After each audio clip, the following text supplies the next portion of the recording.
Hello everyone, this is the solution of exercise 1.3 class 9th NCERT. Look at the fifth question.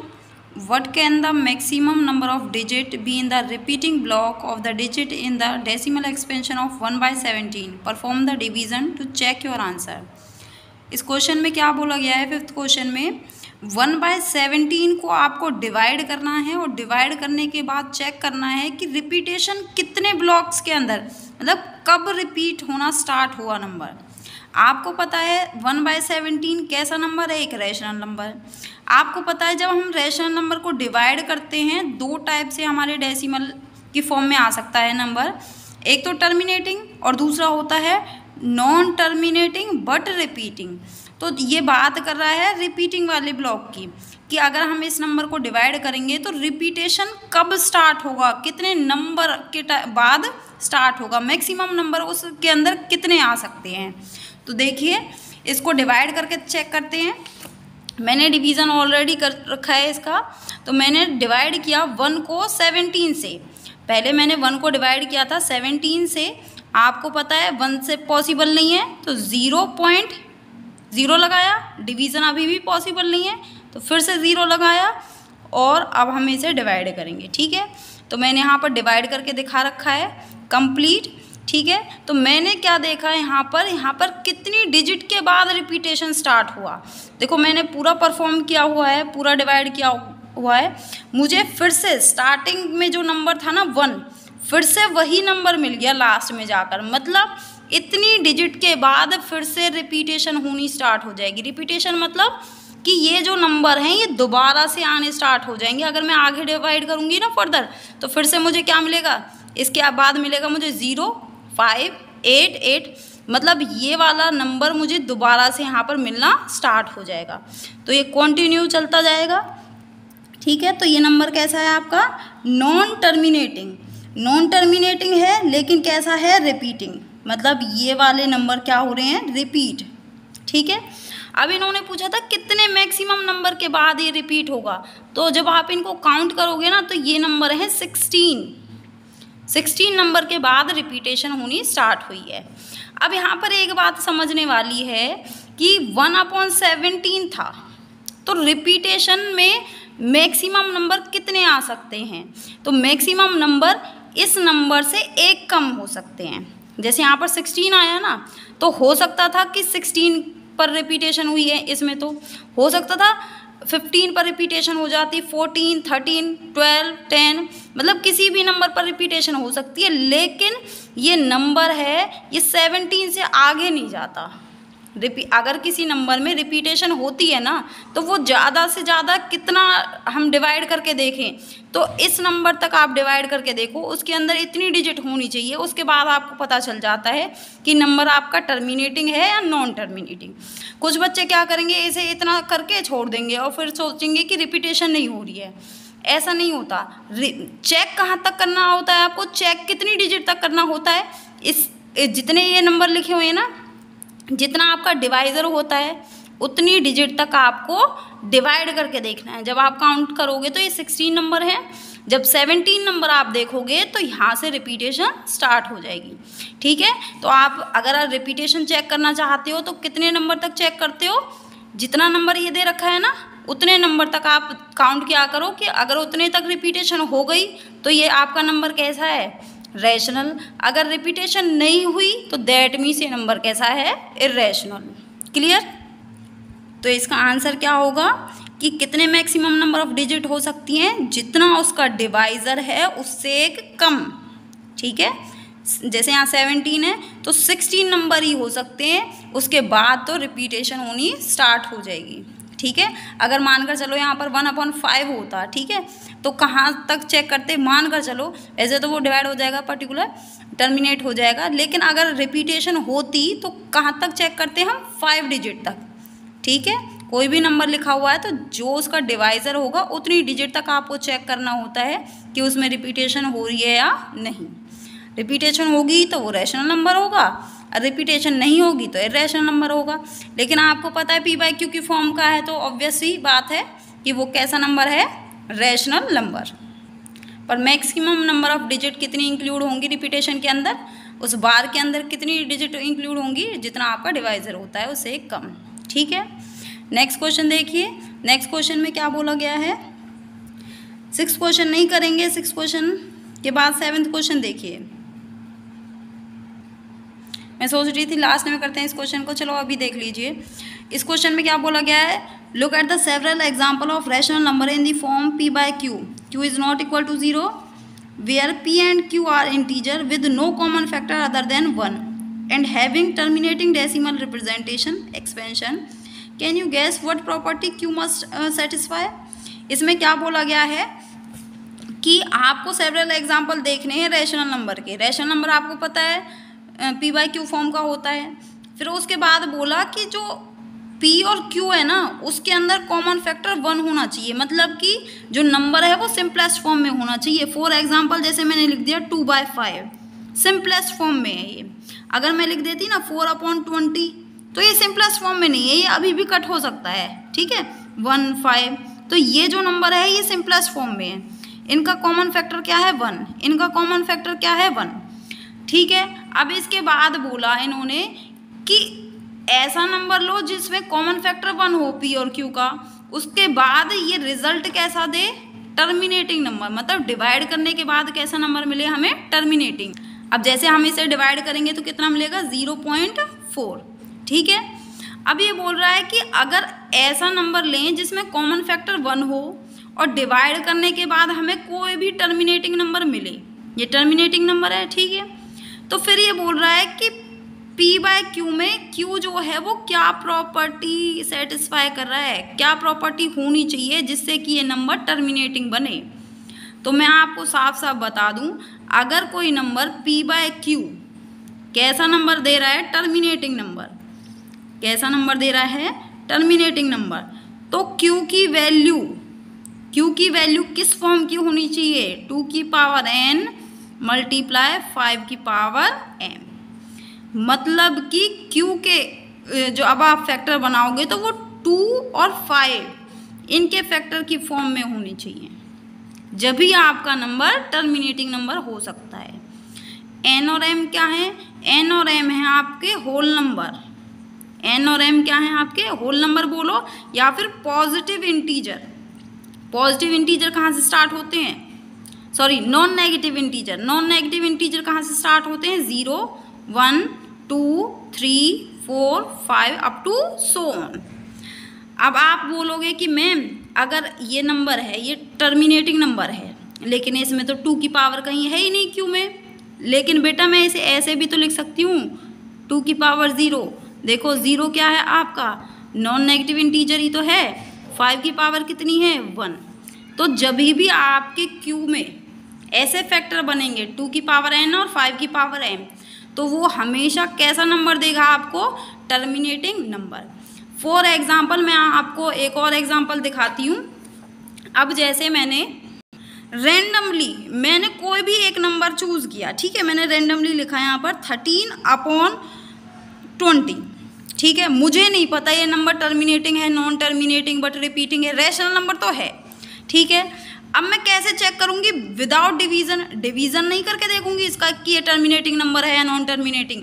मैं किससे पहचानूँगी, terminating number अगर ये होगा तो Q जो है वो 2 की पावर n या फिर 5 की पावर m, 2 की पावर n इंटू 5 की पावर n की फॉर्म में मिलेगा मुझे।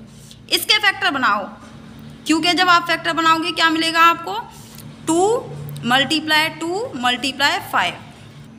ठीक है, अब आपने देखा कि मैंने इसे कैसे लिख दिया 13/2 की पावर 2 इंटू 5 की पावर 1। मुझे इसे डिवाइड करके देखने की ज़रूरत नहीं है, मैंने सिर्फ Q के फैक्टर बनाए और Q के फैक्टर मुझे 2 की पावर n और 5 की पावर m की फॉर्म के मिल चुके हैं। तो मैं इसे देखते ही ये बोल दूंगी कि ये नंबर कैसा है आपका, टर्मिनेटिंग नंबर। मान कर चलो कि मैंने नीचे एक और एग्जांपल लेती हूँ, 13/ मैंने ले दिया 25। ठीक है, तो अब देखो इसके जब फैक्टर बनाओगे ना आप 5 मल्टीप्लाई 5, सिर्फ नीचे वाले नंबर के फैक्टर बनाने, ऊपर चाहे कुछ भी नंबर हो, सिर्फ Q को चेक करना है आपको। तो ये बन गया 13/5 की पावर 2। तो ये नंबर कैसा है, टर्मिनेटिंग। अब आप बोलोगे कि मैम इसमें तो 2 आया ही नहीं, तो बेटा मल्टीप्लाई में 2 की पावर 0 तो लिख सकते हैं हम। 0 क्या है आपका, देखो यहाँ पर बोला था ना m और n की वैल्यू क्या क्या हो सकती है, 0 1 2 3 4 5 अप टू सो ऑन, मतलब नॉन नेगेटिव इंटीजर बोलो या फिर होल नंबर बोल दो आप, ठीक है। n और m की वैल्यू क्या हो सकती है, होल नंबर। तो जब भी आपको q ऐसी फॉर्म का मिलेगा तो आपका नंबर कैसा होगा, टर्मिनेटिंग। अब एक और एग्जाम्पल से देखते हैं, मैंने एक और एग्जाम्पल लिया, मैंने ले दिया यहाँ पर 23/15 ले दिया। ये नंबर कैसा है, इस नंबर के फैक्टर बनाओ, 3 × 5, तो ये नंबर है आपका non terminating non repeating, sorry non terminating but repeating, ठीक है, रैशनल नंबर है ना, तो ये नंबर है आपका नॉन टर्मिनेटिंग बट रिपीटिंग। कैसे पता चला, इससे पता चला 5 और 2 के अलावा कोई अदर फैक्टर मिल जाएगा हमें, तभी हम बोल देंगे कि ये नंबर कैसा है, नॉन टर्मिनेटिंग। और रिपीटिंग क्यों लिखा, क्योंकि रैशनल नंबर है और रैशनल नंबर के 2 ही डेसिमल एक्सपेंशन होते हैं, या तो वो टर्मिनेट हो जाए, अगर टर्मिनेट नहीं होगा तो उसके साथ रिपीटेशन वर्ड यूज़ होगा, ठीक है। तो टर्मिनेट तो जब होता है जब q की वैल्यू कैसी मिले हमें, 5 की पावर m इंटू 2 की पावर n, m और n की वैल्यू क्या हो सकती है, 0 1 2 3 नॉन नेगेटिव इंटीजर। आगे समझ में, ठीक है। इसके बाद नेक्स्ट क्वेश्चन देखिए, नेक्स्ट क्वेश्चन में बोला गया आपको write 3 number whose decimal expansion are non terminating non recurring. सीधा सीधा बोल रहा है आपको कि आप 3 इर्रेशनल नंबर बताइए। इर्रेशनल नंबर ही तो होते हैं non terminating non recurring, recurring बोलो या फिर रिपीटिंग बोलो, non terminating and non repeating लिखा हुआ है, ठीक है। तो आपको 3 नंबर बताने हैं रैशनल। देखिए इर्रेशनल नंबर तो मैंने आपको बहुत अच्छे से बताए हैं, फिर भी एग्जांपल देख लीजिए, 3 नंबर बता देते हैं। देखो 1.01 001 0001 00001 डॉट डॉट डॉट। ये कैसे इर्रेशनल नंबर है, आप ये देखो सबसे पहले नॉन टर्मिनेटिंग नंबर है, इससे पता चला डॉट डॉट डॉट से कि इसका मतलब है ये नंबर टर्मिनेट नहीं हुआ, ख़त्म नहीं हुआ, एंडलेस है, ठीक है। उसके बाद देखो क्या ये रिपीट कर रहा है, तो कुछ बच्चे बोलेंगे हम रिपीट कर रहा है, क्यों रिपीट कर रहा है, क्योंकि उसे बार बार 0101 दिखाई दे रहा है, लेकिन ऐसा नहीं होता। आप कोई पर्टिकुलर एक नंबर पकड़ो, मैंने ये देखा, ठीक है, मैं नेक्स्ट नंबर चेक करूँगी क्या है वो सेम नंबर मिला, यहाँ पर 01 था, क्या इसके बाद 01 मिला, मुझे नहीं मिला, मुझे क्या मिला 001, ये दोनों नंबर अलग मिले मुझे, ठीक है। फिर नेक्स्ट स्टेप में देखो 01 मिला, नहीं मिला, तो मैं कैसे बोल दूँ कि ये रिपीटिंग है, ये है नॉन रिपीटिंग नंबर, कोई पर्टिकुलर नंबर रिपीट नहीं हो रहा है। रिपीटिंग कब होता, जब मैं ऐसे लिखती,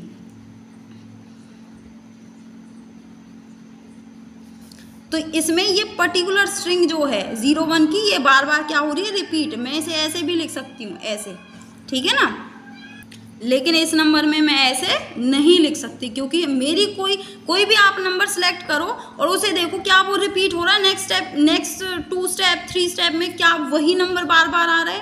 अगर वो आ रहा है तो वो रैशनल नंबर होगा, अगर रिपीट नहीं हो रहा है तो वो इर्रेशनल नंबर है। तो ये नंबर आपका कैसा है, नॉन टर्मिनेटिंग नॉन रिपीटिंग, ठीक है। इसके बाद आप यहाँ पर कोई भी नंबर ले दो जो नॉन टर्मिनेटिंग हो नॉन रिपीटिंग हो, देखो मैंने ऐसे ले दिया,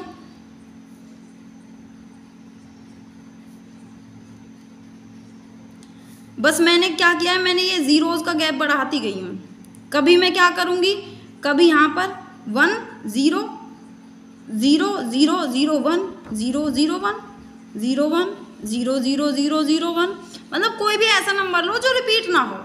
आप इनफाइनाइट नंबर बना सकते हो। मैंने 3 एग्जाम्पल, यहाँ भी डॉट डॉट डॉट आएगा। तो ये नंबर कैसे हैं आपके, नॉन टर्मिनेटिंग नॉन रिपीटिंग। ध्यान रखना बस कोई पर्टिकुलर स्ट्रिंग उसकी रिपीट नहीं होनी चाहिए, उसका जो गैप है वो बार बार बढ़ाते जाओ। आप इनफाइनाइट नंबर लिख सकते हो, कभी यहाँ 1 कर दो, कभी 2 कर दो, यहाँ पर देख लो, यहाँ पर 1 की जगह 2 भी कर सकते हो, 3 भी कर सकते हो, 4 5 6 7, कभी इस जीरोज़ को बढ़ा दो, कभी यहाँ पर जीरोज़ की जगह 2 लिख दो, 5 लिख दो, 7 लिख दो, 8 लिख दो, मतलब आप इनफाइनाइट नंबर लिख सकते हो। ये 3 एग्जाम्पल दे दिए मैंने इर्रेशनल नंबर के, ठीक है। इसके बाद देखिए नेक्स्ट क्वेश्चन है आपका 8th question, find 3 different irrational number between the rational number this and this, 5/7 and 9/11। इन दोनों के बीच में आपको 3 इरेशनल नंबर लिखने हैं। तो इरेशनल नंबर को लिखने के लिए पहले आप इनको डिवाइड करके लिखिए, फिर उसके बाद हम बताएंगे कैसे इरेशनल नंबर फाइंड आउट करने हैं। देखो जो नंबर गिवन थे हमें, पहले हमने क्या किया है, उनका डेसिमल एक्सपेंशन निकाला, डेसिमल की फॉर्म में कन्वर्ट किया, डिवाइड किया है हमने सिंपली इन दोनों नंबर को। डिवाइड करने के बाद हमें पता चल गया ये नंबर हैं ये, ठीक है। अब इरेशनल नंबर फाइंड आउट करना है इन दोनों के बीच में, तो हमें कुछ ऐसा नंबर लिखना है जो इस नंबर से बड़ा हो और इस नंबर से क्या हो, छोटा। तो देखिए यहाँ पर मैंने फर्स्ट नंबर लिखा 0.7, मैंने लिख दिया यहाँ पर 9। जैसे ही मैंने 9 लिखा, ये इस नंबर से बड़ा हो गया, चाहे अब मैं इसके पीछे कुछ भी लिखूं, कोई भी नंबर लिखूं, इससे बड़ा हो गया। और ये नंबर इससे छोटा है क्योंकि यहाँ 8 से स्टार्ट है नंबर और यहाँ 7 से स्टार्ट है, ठीक है। 1 के अलावा मैं यहाँ 2 लिख सकती हूँ, 3 लिख सकती हूँ, 4, 5, 6, 7, 8, 9, कोई भी नंबर लिख सकती हूँ इस 1 से बड़ा और आपका इससे छोटा, ठीक है। इतना पता चल गया। अब इसके बाद कोई भी एक पैटर्न अप्लाई कर दो इसके पीछे। देखो वही मैं 0-1 वाला पकड़ रखा है, मैंने 0-1 लिखा, फिर 0-0-1 लिखा, फिर 0-0-2, फिर से 1 लिख दिया, एक और 0 लगा देती हूँ इसमें, फिर 0-0-0-0-1 लिखा, डॉट डॉट डॉट। पहला इरेशनल नंबर है जो इन दोनों के बीच में लाई कर रहा है। कंपेयर करके देख लो, इन दोनों के बीच का नंबर है ये। नेक्स्ट नंबर लिखेंगे फिर से 0.7। अब की बार मैंने यहाँ पर 9 की जगह 8 कर दूँ या फिर 9 ही रहने दूँ, 9 ही रहने देती हूँ, यहाँ से चेंज करते हैं 0। अब की बार मैंने इनके बीच में क्या रख दिया, 2, ठीक है। ये कोई पर्टिकुलर पैटर्न नहीं पकड़ रखा है मैंने, आप कुछ भी लिख सकते हो, इस 0 की जगह ना 1 भी लिख सकते हो। अब दूसरा देखो, यहाँ पर 9 ही रहने दिया, यहाँ पर 1 लिख कर फिर 2 लिख दिया, फिर 1-1-2, 1-1-1-2, 1-1-1-1-2। मतलब कोई पैटर्न पर्टिकुलर ये मत देख लेना कि ये नंबर दोबारा से रिपीट हो जाए, ठीक है ना। तो ये नंबर कैसे, कितने नंबर लिख सकती हूँ मैं, इनफाइनाइट नंबर लिख सकती हूँ इन दोनों के बीच में। कभी यहाँ मैं 8 कर सकती हूँ, यहाँ पर 7 कर सकती हूँ, 6, 5, 4, मतलब 1 से बड़ा रहने दो और इस नंबर से छोटा रहने दो, ठीक है। तो ये 3 नंबर हो चुके हैं इसके बीच में, हमें कितने फाइंड आउट करने थे, 3, क्लियर। अब इसके बाद 9th क्वेश्चन और देखिए, classify the following number as rational और इरेशनल नंबर। आपको क्लासीफाई करना है कि ये नंबर रैशनल है या इरेशनल। मैंने आपको बहुत अच्छे से बताया था, जो नंबर रूट के बाहर कंप्लीटली आ जाते हैं वो नंबर कैसे होते हैं, रैशनल। फॉर एग्जाम्पल मैंने लिखा √25, तो ये रूट के बाहर आ जाएगा ना, कितना बनेगा रूट के बाहर, 5, पता है ना कैसे, 25 के फैक्टर बनाओगे 5 × 5 और ये बाहर आ जाएगा, ठीक है। जो नंबर रूट के बाहर कंप्लीटली आ जाते हैं वो नंबर कैसे होते हैं आपके, रैशनल। और जो कंप्लीटली बाहर ना आ पाए वो इरेशनल। तो इरेशनल नंबर, प्राइम नंबर अगर रखोगे ना आप इनके अंदर, तो वो हमेशा इरेशनल ही होंगे, ठीक है। या फिर फैक्टर बनाने के बाद भी वो बाहर नहीं आ पाता है कंप्लीटली, तो इरेशनल नंबर होता है, ये इरेशनल नंबर है आपका, ठीक है। देखकर बताते हैं कौन सा नंबर रैशनल है कौन सा इरेशनल। सबसे पहले है √23, ठीक है। √23 कैसा नंबर है, इरेशनल नंबर। क्यों है, क्योंकि जब आप इसे बाहर निकालने की कोशिश करोगे बाहर नहीं निकलेगा, प्राइम नंबर है ना, तो इसके फैक्टर क्या बनेंगे, √23 × 1, और ये रूट के बाहर नहीं आ पाएगा, रूट के बाहर नहीं आ पाएगा तो इरेशनल नंबर। ये तो मैंने डायरेक्ट बता रखा है। अगर आपको डायरेक्ट नहीं समझ में आ रहा है तो आप इसके ऊपर ना रैशनल नंबर की कंडीशन अप्लाई करके देखो। जब ये रैशनल नहीं बनेगा तो फिर क्या नंबर होगा, ये इरेशनल नंबर होगा, ठीक है। इसके बाद ये नंबर आपका कैसा है, रैशनल नंबर। क्यों है रैशनल, क्योंकि ये किसका स्क्वायर है, 15 का स्क्वायर, तो बाहर क्या आ जाएगा, 15 आ जाएगा। रूट के बाहर कितना आएगा, 15 आते ही ये नंबर कैसा बन गया आपका, रैशनल नंबर। इसके बाद इस नंबर को देखो, ये नंबर कैसा है, टर्मिनेटिंग, और टर्मिनेटिंग नंबर कैसे होते हैं, रैशनल नंबर, ठीक है। तो ये टर्मिनेटिंग नंबर है इसलिए क्या है, रैशनल नंबर। इसके बाद नेक्स्ट क्वेश्चन देखो। नेक्स्ट क्वेश्चन में आपने देखा ये नॉन टर्मिनेटिंग नंबर है, क्या इसमें रिपीटेशन हो रही है, देखना 47 नेक्स्ट टाइम आया नहीं आया। 3 स्टेप को देखो 7.478 478, यहाँ पर देखो रिपीटेशन हो रही है, ये 478 की बार बार रिपीटेशन हो रही है। ठीक है, तो ये नंबर कैसा है, नॉन टर्मिनेटिंग बट रिपीटिंग, तो इसलिए ये नंबर कैसा है आपका, रैशनल नंबर। इस नंबर को आप ऐसे लिख सकते हो 7.478 बार। ठीक है, तो ये नंबर है आपका नॉन टर्मिनेटिंग बट रिपीटिंग, तो इसलिए ये कैसा नंबर है आपका, रैशनल नंबर, रैशनल नंबर। ठीक है, नेक्स्ट नंबर देखिए, नेक्स्ट नंबर है आपका नॉन टर्मिनेटिंग नॉन रिपीटिंग, इसलिए ये नंबर हो गया आपका इरेशनल नंबर। देखो कोई भी रिपीटेशन नहीं हो रही है, आप कोई पर्टिकुलर स्ट्रिंग उठाकर देखो, स्ट्रिंग बोलते हैं या फिर स्ट्रिंग ही बोल सकते हैं, इसे बार जो लगती है ना, तो इसके अंदर जितने नंबर होते हैं उसे स्ट्रिंग बोलते हैं। ठीक है, कितनी स्ट्रिंग रिपीट हो रही है, कितने नंबर की स्ट्रिंग है वो रिपीट हो रही है, तो यहाँ कोई पर्टिकुलर स्ट्रिंग नहीं है जो रिपीट हो रही है। ठीक है, आई होप आपको ये एक्सरसाइज समझ में आ गई होगी, फिर भी कोई डाउट है तो कमेंट में ज़रूर बताएं।